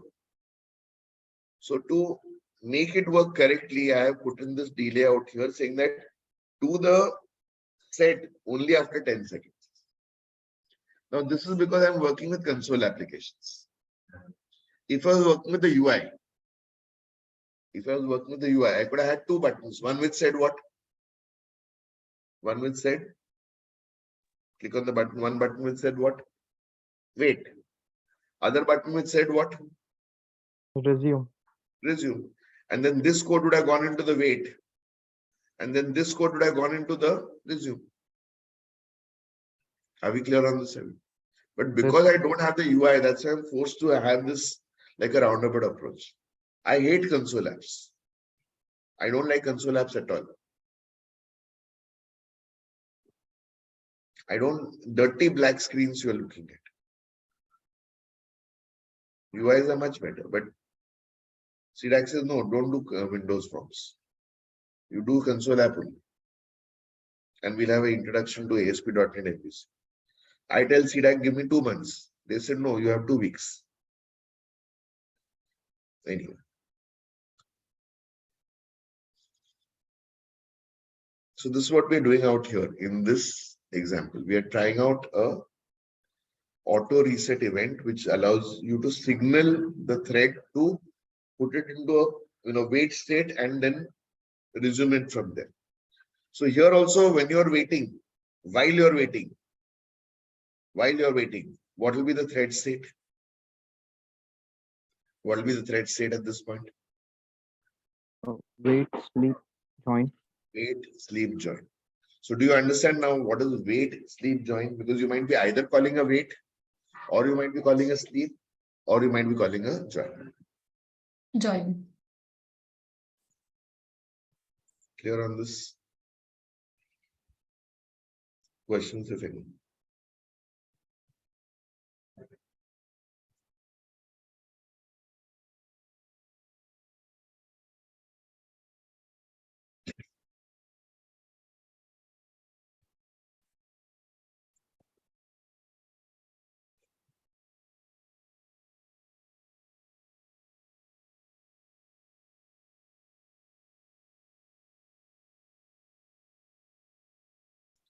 Okay, when you're trying out my code, you need to do all the things that I've been doing, which is change the values, change the put in this, what if this happens, what if that happens?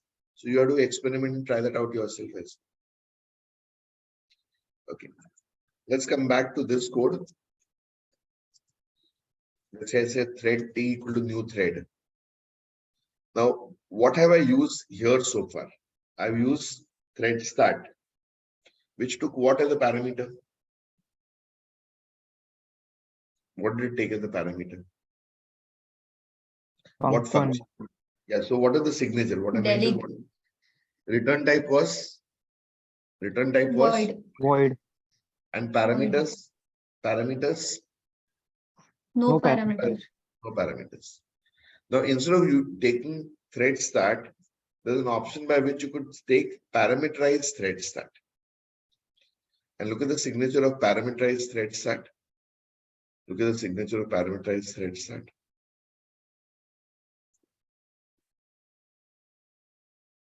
Return type again is what? Object. Return type. Void. But parameter of type? Parameter of type? Object. So in the second example, I'm going to try out this here, where instead of using this, I would use a function that takes a parameter. Now, what is the parameter type out here? What will it take? What is the signature of the function that I'm going to give? This would take what? Yes. Object parameter. Object. As a parameter. And while calling it now, I can call it as new parameterized thread start of func1 or simply func2. The reason why I'm putting parameterized thread start is to show you that you should know something called thread start and you should know something called parameterized thread start. So let's look at this code. When you're calling this now, with start, there is an overload by which you can pass what? What are we passing here? String. String as object. So string has been received, below obj will receive this string. Same thing, second here again, what am I passing? I'm passing this string. Now the code is doing the same thing, right? This time only doing 100 iterations. But what am I also receiving here? I'm receiving that object and I'm printing that object also. So if you see the output here, along with that number, what am I also printing here?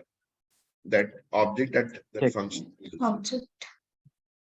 Are we clear on this? So this is how you can pass a parameter to that function. Where would you pass it? When you're calling start, you pass the value. Questions, if any, about this one? Yes.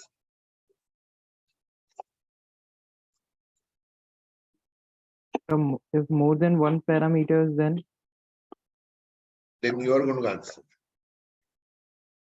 That question I'm going to ask you. I'm asking you about this. we'll have to. Firstly, about this, do you have any queries?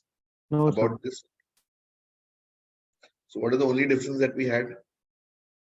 That now it can receive one parameter of type object. Now, firstly, what can you pass to this object? You can pass anything to the object.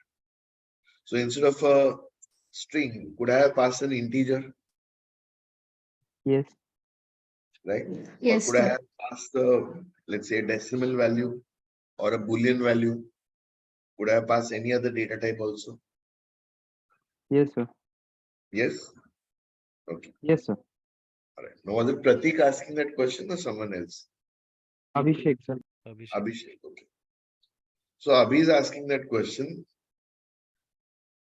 See, I wanted to end the session right now. I'm tired. I wanted to end the session. But Abhi is asking this, so you all have to help Abhi. I don't want this. Abhi wants this. Abhi wants to pass more than one parameter. Okay. So what can you suggest to Abhi to get this to work? Yeah, so Adi is saying, yes, let's help Abhi. Okay. So very kind of you, Aditya. What would Abhishek have done without you? Okay. So go ahead, help Abhi. He wants to pass more than one path. Let's say he wants to pass 2 integers to this. So what are the ways that you know of? Somebody suggested a param array, right? Param. So if you suggest a param array, how will you create a param array? You'd say params, Params. then this needs to be an array. Correct? Yes, sir. Very good. Very good. Or no? No, sir. It's showing error. Why not? Because the signature of the function is fixed. No? The function that you're calling can only take what? Can only take Object. object as a parameter. So you can't say I will pass a param array because then you're changing the signature of the function. So if I wanted to pass 2 integers, you can't tell me no, func1, let's make it int comma int. That we cannot do. So what can you suggest to help Abhi? We can use collections. Anonymous type. Okay, first I'll answer both the questions. I'll take anonymous type. Now, anonymous type cannot be used as a parameter of the function. So that is out. The other answer that came in was we can use a collection. So what can we do? He can create a collection, either an array list or any other collection. A list, if it's 2 integers, list of something. If it's different data types, an array list you can create. And pass that collection object below. Will that method work? Should that method work? Yes, sir. Yes, should work. Anything else instead of a collection, like a collection, but not exactly like a collection? Instead of collection, what else could you use? Array. Array. So same thing, either pass an array or a collection out here. Somebody suggested param array. So you don't pass a param array, but you can pass an array. Right? And receive it here as obj. And then, you do the necessary typecasting to get it back out. So that is one way of doing it. So can you write down this way? Because this is what you're going to do in the lab. It's what you're going to do in the lab. I'm not going to do this. First possibility is what? Pass a collection or an array and receive it down there without changing object. It has to be received as object. And then you can typecast it again below to get the value back. First possibility. Any other possibility? Any other possibility?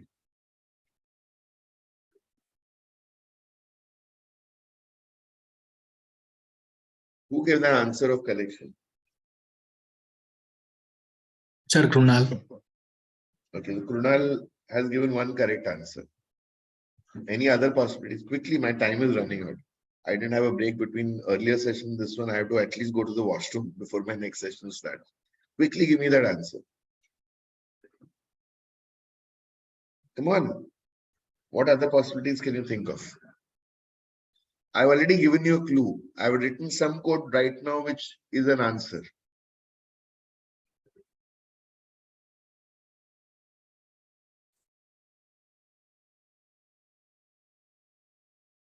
That's the clue.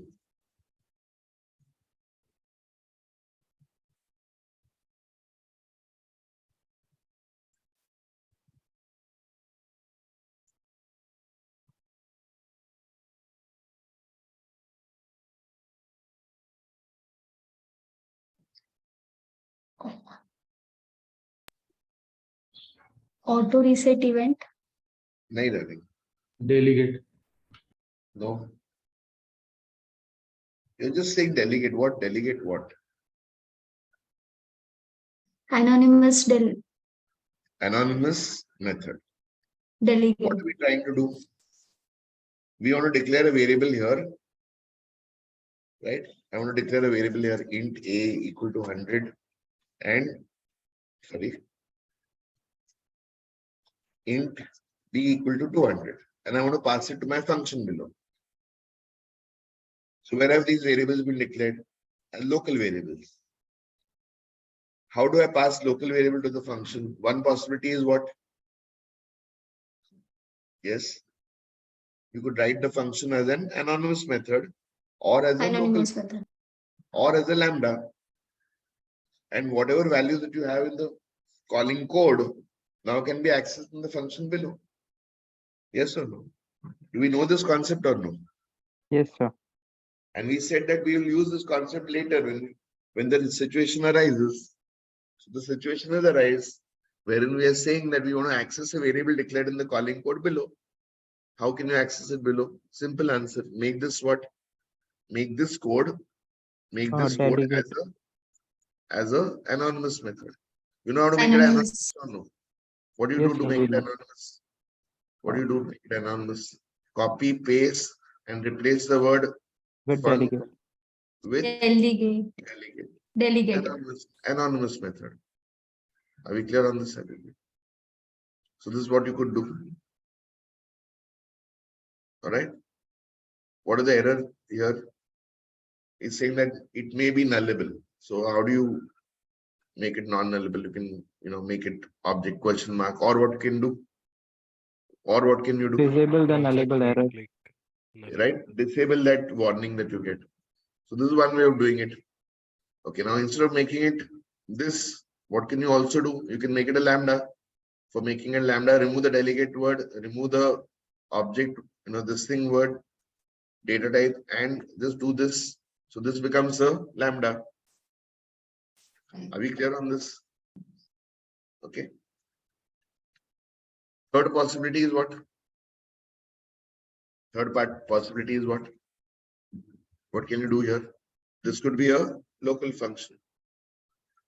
So all the, you have all the things available.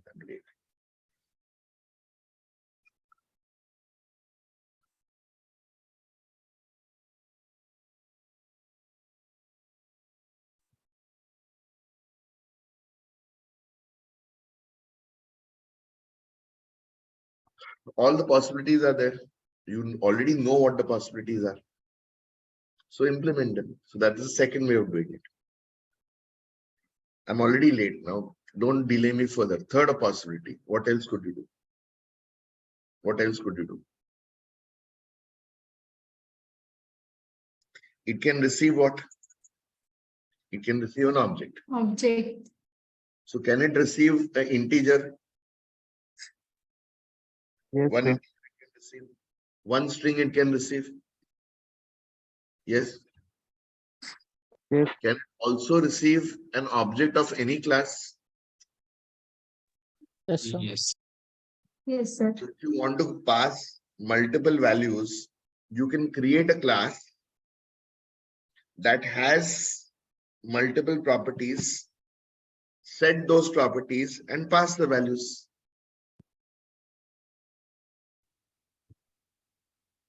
So what do? You create your own custom class, create properties in the custom class, whatever you need to pass, and pass those values below. Instead of a class, you could also create a struct. Struct will be faster than the class, but struct will not have what? Struct will not have what? What will it not support? Inheritance. Inheritance. So if there is no inheritance, you can pass a struct, and the struct works better than the class, faster than the class. Are we clear on this, everybody? So I have talked about three possibilities.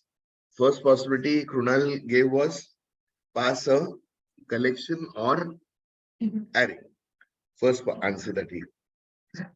Second possibility was, what did we say? Either create an anonymous method or a lambda or a local function so that it can access the variables declared in the calling code. Third possibility is create a custom class which has all those properties that you need to pass below. Create an object of that custom class and pass that object below, which in the code below, then you can then typecast it and again get that value back again. Are we clear on all these three possibilities? Yes, sir. All right. So you have to do all of this in the lab. Okay. That's your assignment for today.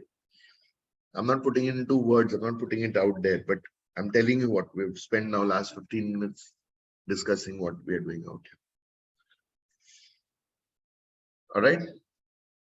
Any questions, any doubts before I discuss? I don't have actually any time. I'm already 10 minutes late.